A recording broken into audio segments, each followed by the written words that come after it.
Kayo po ba mga bossing ay isa sa mga nag-iisip sa ngayon kung ano kaya mga pinakamabibisa na pwede nating gamitin pampaswerte para layuan na tayo ng mga kamalasan at puro swerte ang dumating po sa atin? Ako po ay may irerekomenda, kagaya po nito na pulang kandila. Ngayon mga bossing, isusulat nyo po dito kung ano man yung mga hinanaing nyo sa buhay. Pero iingatan nyo po ito, hindi ito pwedeng maputol. Kapag po ito naputol, asya, uulit po kayo ng kandila mga bossing. Dapat ang ating kandilang ito ay hindi po mapuputol. Ngayon po mga bossing, pwede rin naman para sigurado kayo na hindi mapuputol, ay ibulong nyo na lang sa kandila kung ano man yung mga hinanaing nyo sa buhay. Sabihin nyo po dito, sa pamamagitan nito ay magtutuloy-tuloy na ang swerte po ninyo at ang mga kamalasan na yan ay mawawala na. Ano po ba yung mga kamalasan na sobra-sobra na parang ikaw ay mapapasigaw na sa langit? Unang-una, walang pera. Yan, ako, nakakasigaw talaga sa langit po yan.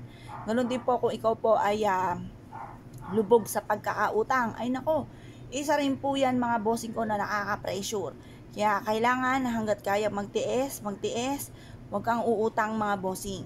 Ngayon po mga bossing, mas mainam din na kung kayo po ay may pagsubok sa inyong kalusugan, sabihin nyo rin po dito, yan yung mga nakaka-pressure talaga mga bossing ko na mga problema natin. Or kaya po sabihin nyo po dito na kayo magkaroon ng mahabang buhay at gumaling na po kayo. Kailanman na hindi na kayo magkakaroon pa ng karamdaman. Pagtapos na po kayo mag-wish mga bossing ko, ano man po yung problema po ninyo. Halimbawa, may problema kayo sa inyong karelasyon, isa rin po yan. Nako, kilala ko mga bossing ko. Pag may problema sa kanilang karelasyon, yan ang pinakamakulit kaysa sa pera. Yung sa pera, hindi pa masyado. Pero pag ang pinakamakulit na, kumbaga, ang daming message sa'yo, yan po ay pag-ibig. Yan. Pag-ibig. Problema sa pag-ibig. Mga tuksong hindi maiwasan. Ganun din po mga bossing ko, pasaway ng mga anak. O ikaw po ay namumblema sa inyo pong mga anak. I-wish nyo rin po dito. Kasi isa rin po yan sa maaaring maituring natin na kamalasan. Tapos, pangatlo, yung halimbawa lapitin ka ng mga taong chismosa. Yung mga hindi mo naman inaano pero inaano ka. Yan po, yung mga yan na nape-pressure ka na. Pero kung hindi ka naman nape-pressure, huwag mo na lang pansinin. Pero kung nape-pressure ka na, naapektuhan ka na, pati pamilya po ninyo, kailangan nyo po ng mga ganito mga bossing. Basta pag ginawa nyo po ito, naniniwala ka mga bossing ha. Kasi baka pag gumawa kayo ng ganito, tapos hindi naman kayo naniniwala, ay di, epekto itong ating gagawin. Kaya kailangan naniniwala po kayo.